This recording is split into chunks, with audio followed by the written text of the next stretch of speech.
Hello friends, how are you all? Today we are going to start our new chapter, that is chapter number 3, Plant Kingdom. आज मैं आपको general एक introduction दूंगी इस plant kingdom के बारे में। फिर धीरे धीरे करके हम आगे बहुत डिटेल में पढ़ेंगे इस किंगडम के बारे में। ओके, तो let's start intro first. In the previous chapter we looked at the broad classification of living organisms under the system proposed by Whittaker in 1969. पहले के चैप्टर्स में हमने broad classification of living organisms के बारे में पढ़ा under the system proposed by R.H. Whittaker in 1969, like Monera, Protista, fungi और Animalia and Plantae का हमने एक जनरल सा डिस्क्रिप्शन ही पढ़ा था। बाकी डीपली हम चैप्टर नंबर 3 में लाइक प्लांट्स के बारे में पढ़ेंगे एंड चैप्टर नंबर 4 में एनिमल्स के बारे में पढ़ेंगे। In this chapter we will deal with in detail with further classification within the kingdom Plantae, popularly known as the plant kingdom. Okay, next is, we must stress here that our understanding of the plant kingdom has changed over time. Like fungi and members of Monera and Protista having cells have now been excluded from Plantae. पहले जो fungi था या Monera में like bacterias present होते और protista में like slime माउल्स and all, इन सबको पहले किंगडम प्लांटे के अंदर ही क्लासिफाई किया हुआ था। लेकिन धीरे धीरे क्या हुआ, फंजाई को या members of Monera and protista के मेंबर्स को प्लांटे किंगडम में से एक्सक्लूड कर दिया, निकाल दिया। Though earlier classifications placed them in the same kingdom, so the cyanobacteria जो blue green algae होती है, also referred to as blue green algae, are not algae anymore. ये algae नहीं रह गई हैं अब। In this chapter we will describe algae. algae के बारे में पढ़ेंगे। लाइक हमारी algae ना 3 टाइप्स की होती हैं। रोडोफाइसे जिसे हम रेड algae बोलते हैं, फायोफाइसे जिसे हम ब्राउन एल्गी बोलते हैं एंड क्लोरोफाइसे जिसे हम ग्रीन एल्गी भी बोलते हैं। ठीक है, तो उनके बारे में पढ़ेंगे, तीनों का डिस्क्रिप्शन। ब्रायोफाइट्स में हम लाइवर वॉट्स एंड मॉसेस के बारे में पढ़ेंगे। टेरिडोफाइट्स में in pteridophytes we will read about the heterospores and homospores के बारे में और उसमें रिप्रोडक्शन कैसे होती है उसके बारे में पढ़ेंगे। जिम्नोस्पर्म्स के बारे में पढ़ेंगे एंड एंजियोस्पर्म्स के बारे में पढ़ेंगे। ठीक है, so let us also look at classifications with angiosperms to understand some of the concerns that influenced the classification system. Angiosperms वो होते हैं प्लांट्स जिनके अंदर जो उनके सीड्स होते हैं वो फ्रूट्स के अंदर प्रेजेंट होते हैं, लेकिन जिम्नोस्पर्म्स के जो सीड्स होते हैं वो नेकेड होते हैं, जिनको हम नेकेड आई से भी देख सकते हैं। The earliest system of classification used only gross superficial morphological characters such as habit, color, number and shape of leaves, etc. They were based mainly on vegetative characters or on the androecium structure system given by the Linnaeus. इसमें कुछ नहीं है। Such systems were artificial system, जिसमें आगे हम पढ़ेंगे अभी detail में। They separated the closely related species since they were based on a few characteristics. ठीक है, also the artificial systems gave equal weightage to the vegetative and sexual characteristics.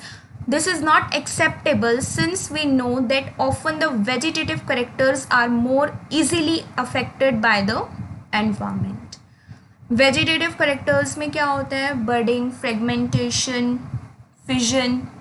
As against this, natural classification system developed which were based on the natural affinities among the organisms and consider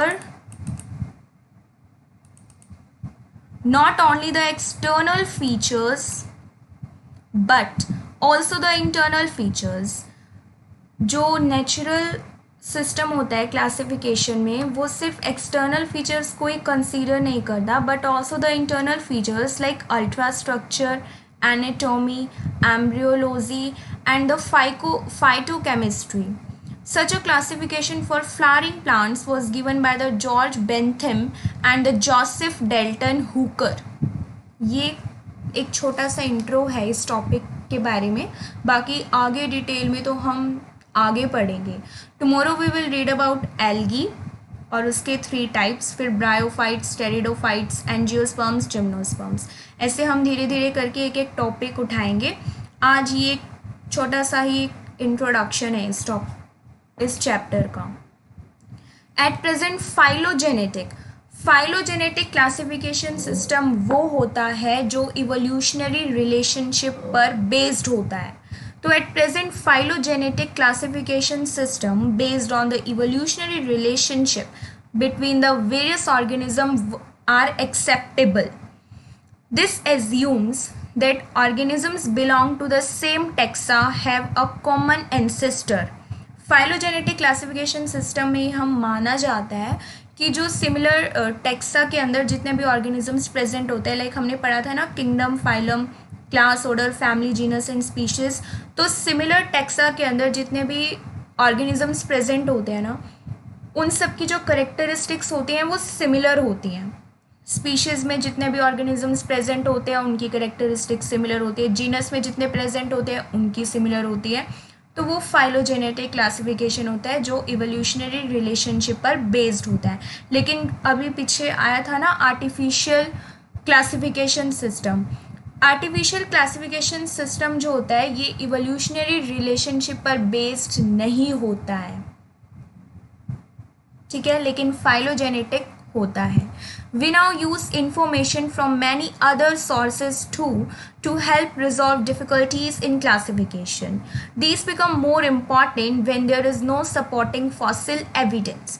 अब एक आता है numerical taxonomy, which is now easily carried out by using computers, is based on all observable characteristics. Numerical taxonomy में क्या होता है? It is based on the observable characteristics.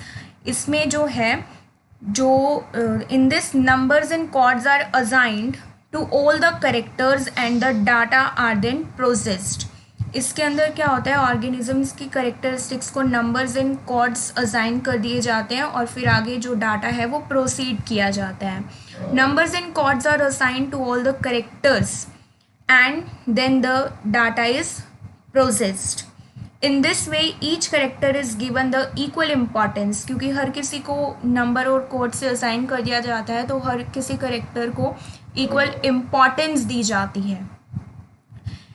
And at the same time hundreds of characters can be considered, ठीक है. साइटोटैक्सोनमी क्या होता है? It is based on cytological information. ये क्रोमोसोम्स पर बेस्ड होती है कि एक ऑर्गेनिज्म में कितने क्रोमोसोम प्रेजेंट है, उनका स्ट्रक्चर कैसा है, उनका बिहेवियर कैसा है. And chemotaxonomy that uses the chemical constituent of the plant to resolve the confusion.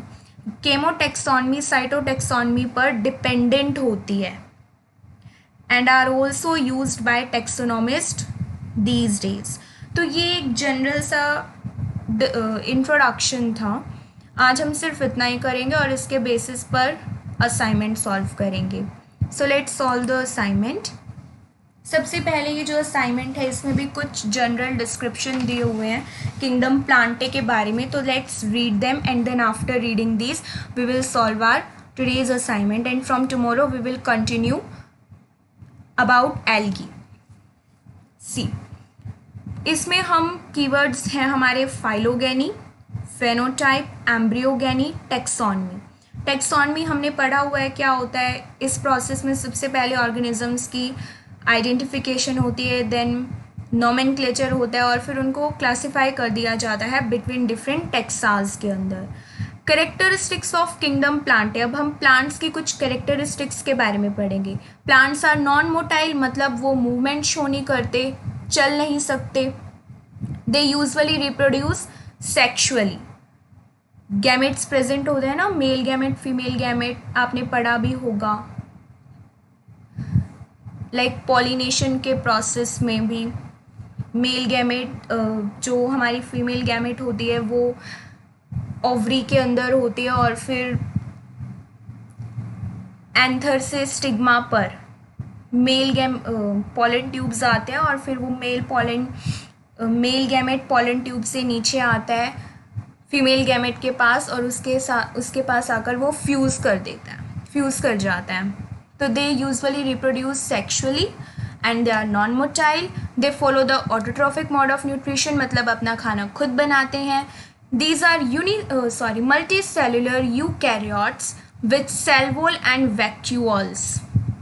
These are multicellular, बहुत सारी सेल्स प्रेजेंट होती हैं. यूकैरियोट्स, वेल डिफाइंड न्यूक्लियस होता है, सेल वॉल भी प्रेजेंट होती है और वैक्यूल्स भी प्रेजेंट होते हैं. वैक्यूल्स जो इनका वेस्ट स्टोर करते हैं, ठीक है. वैक्यूल्स में वेस्ट स्टोर होता है प्लांट्स का. These contain the photosynthetic pigments called chlorophyll in the plastids. और इनमें प्लास्टिड प्रेजेंट होता है जिसके अंदर क्लोरोफिल ग्रीन पिगमेंट प्रेजेंट होता है जिसकी हेल्प से ये फोटोसिंथेसिस का प्रोसेस कंटिन्यू करते हैं. दे हैव डिफरेंट ऑर्गेनल्स होते हैं like anchorage, reproduction, support and photosynthesis. Next अगर हम देखें तो see this flow chart. Plantae kingdom है. प्लांटे किंगडम आगे दो पार्ट्स में डिवाइड हो गए, क्रिप्टोगैमे एंड फेनेरोगैमे. क्रिप्टोगैमे वो प्लांट्स होते हैं, these are the seedless plant. इनके अंदर सीड्स प्रेजेंट नहीं होते, ना ही इनमें फ्लावर्स प्रेजेंट होते हैं. And they reproduce with the help of spores. ये स्पोर्स की हेल्प से इनके अंदर रिप्रोडक्शन पॉसिबल हो पाता है. And phanerogamae, these includes स्पर्माटोफाइटा.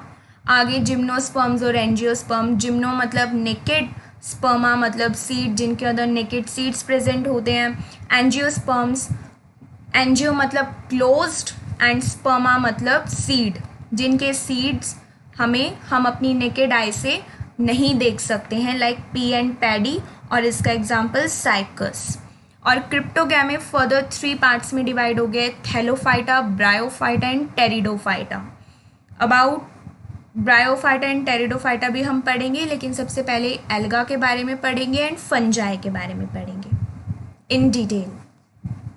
Fungi के बारे में तो हम पढ़ चुके हैं चैप्टर नंबर 2 में, और इस चैप्टर में हम एल्गी के बारे में पढ़ेंगे. Next is level of taxonomy. Level of taxonomy में क्या होता है, फर्स्ट पार्ट है अल्फा टेक्सोनमी. अल्फा टेक्सोनमी होती है, it includes the species description. Alpha taxonomy में हमारे सभी स्पीशीज के बारे में डिस्क्रिप्शन होता है, टेक्सोनॉमिक कीज होती हैं, डायग्नोसिस होता है. Beta taxonomy includes the identification of natural groups and the biological class. Omega taxonomy is where all the possible characteristics detailed genetical and cytological.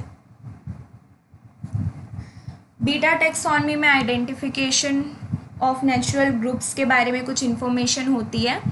Omega taxonomy में where all the possible characteristics about the genetic and cytology वो बहुत detailed में present होती हैं. Cytotaxonomy, the use of cytological characters of plants in classification, like number of chromosomes कितने हैं, उनका structure कैसा है और उनका बिहेवियर कैसा है. Chemotaxonomy, the use of chemical characters of plants in classification is known as chemotaxonomy.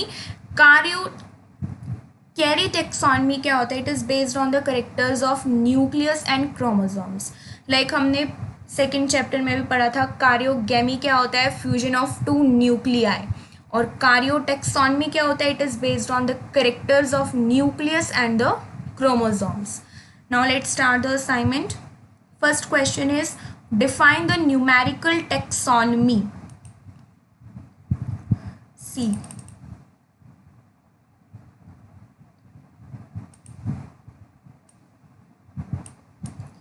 Numerical taxonomy is based on the observable characteristics. Numbers and codes are assigned to all the characters and the data are then processed. इसमें सभी organisms के characteristics को numbers and codes assign कर दिए जाते हैं और उसके बाद डाटा प्रोसीड होता है और इसमें एक भी करेक्टरिस्टिक ऐसी नहीं रहती है जिसको हम ना पढ़ पाए. Hundreds of characteristics are assigned in this. Next है cytotaxonomy. The use of cytological characters of plants like the chromosome, number of chromosome, उनका structure और उनका behavior. Chemotaxonomy. The use of chemical characteristics of plants in classification. Chemo मतलब chemical, नाम से ही पता चल रहा है. Alpha taxonomy. It includes the description of species, diagnosis and the taxonomic keys. इन सब का description किस में present होता है? Alpha taxonomy में. Next question. What is an artificial system of classification? According to phylogenetic, artificial system of classification is the classification of organisms based on their non-evolutionary characters. जिनमें उनके ancestors के बारे में हमें कुछ पता नहीं होता है कि ये ऑर्गेनिज्म किससे रिलेटेड है, इसकी इवोल्यूशनरी रिलेशन क्या है, इसकी इवोल्यूशनरी करेक्टरिस्टिक्स क्या है, वो आर्टिफिशियल सिस्टम ऑफ क्लासिफिकेशन में हमें नहीं पता चल पाते हैं.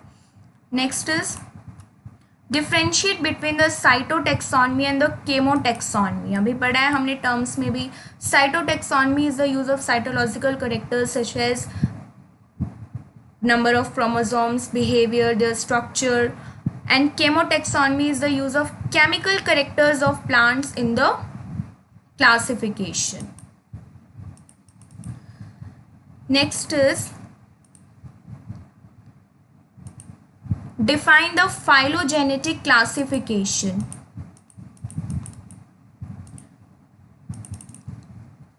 Phylogenetic classification is the classification based on the evolutionary relationship, जिसमें हमें किसी भी ऑर्गेनिज्म के कॉमन एंसेस्टर के बारे में पता चलता है, उसकी उससे क्या रिलेशंस थी उसके बारे में पता चलता है. किसमें? फाइलोजेनेटिक क्लासिफिकेशन में. बट आर्टिफिशियल क्लासिफिकेशन में हमें ऐसा कुछ पता नहीं चलता है. Next is write characteristics of plant kingdom. अभी पढ़ी थी हमने. They are non motile, they are multicellular, they are eukaryotes, autotrophs, reproduce sexually. ये तो आप सबको पता भी होंगी, है ना. Next is difference between non vascular and vascular plant. Non vascular मतलब जिसमें जाइलम और फिलोयम प्रेजेंट नहीं है, टू प्लांट टिश्यूज. और वेस्कुलर जिसमें xylem and phloem plant tissue present है. The plants that consist of separate tubular tissues like xylem and phloem for the transport of food water are vascular plants, जिसमें two plant tissues present होते हैं for the conduction of water, minerals and food, वो vascular plants होते हैं. And those who do not show this kind of differentiation are non vascular plants, मतलब जिनके अंदर to tubular tissues present नहीं होते हैं, जाइलम और फिलोयम. जाइलम और फिलोयम का तो आपको फंक्शन पता ही होगा. जाइलम वाटर प्रोवाइड करता है रूट से सीधा, मतलब रूट से ऊपर तक it conducts water in the plant. And phloem food provide करता है for the transportation of food. Next question is difference between cryptogamy and phanerogamy. Cryptogamy consists of seedless plant और इनके अंदर रिप्रोडक्शन किसकी हेल्प से होती है? With the help of spores. And phanerogamae consist of seed bearing plants like gymnosperms and angiosperm. Gymnosperms और angiosperm दोनों में सीड्स प्रेजेंट होते हैं, लेकिन उनमें डिफरेंस ये है कि जिम्नोस्पर्म्स में जो सीड्स होते हैं वो नेकेड होते हैं, जिनको हम अपनी आई से देख सकते हैं इजीली. लेकिन एंजियोस्पर्म में जो सीड्स होते हैं वो क्लोज्ड होते हैं with in the fruit, fruit के अंदर प्रेजेंट होते हैं, जिनको हम अपनी नेकेड आई से नहीं देख सकते. For example mango, Apple. Okay. Next question is flow chart of kingdom Plantae. It is like cryptogamy or phanerogamy. Cryptogamae, आगे further seedless plant, thallophyta, bryophyta, pteridophyta, thallophyta में alga and fungi, and phanerogams में spermatophyta, जो आगे है gymnosperms and angiosperms, जो हम पढ़ भी चुके हैं. Next question is what makes kingdom Plantae unique. कैसे यूनिक है ये अदर किंगडम से. Most have multicellular eukaryotic with cell walls, और इनकी जो सेल वॉल होती है वो सेल्यूलोज से बनी हुई होती है, and they are non motile. अगर हम अदर किंगडम्स की बात करें, मोनेरा की बात करें, प्रोटिस्टा की बात करें, फंजाई की बात करें, एनिमेलिया की बात करें, तो वो सभी मोटाइल हैं, वो मूवमेंट शो करते हैं. But kingdom Plantae is non motile and they are autotrophs, वो अपना खाना खुद बनाते हैं. लेकिन जो अदर किंगडम्स में ऑर्गेनिजम्स प्रेजेंट है, दे आर हीट्रोट्रॉफ्स और सेप्रोफाइटिक, अपना खाना खुद नहीं बनाते, प्लांट से अदर्स पर डिपेंड होते हैं. दे आर पैरासिटिक और डेड एंड डिकेइंग पर फीड करते हैं. लेकिन प्लांट्स अपना खाना खुद बनाते हैं. These are non motile. इनके पास सेल वॉल भी होती है which is made up of cellulose, और ये मल्टी सेलुलर होते हैं और यूकैरियोटिक होते हैं. ठीक है. And our last question is how is kingdom Plantae classified. बस वही फ्लो चार्ट बना देना. It is classified as Thallophyta, Bryophyta, Pteridophyta, Gymnosperms and Angiosperms. Thallophyta में आगे further fungi and की Bryophyta का भी बता देना, liverworts and mosses, Pteridophyta, Gymnosperms, Angiosperms, जिनके बारे में हम आगे पढ़ेंगे. So that was all for today. Thanks for watching our video, and for further updates please subscribe our channel. Thank you for watching. Thank you.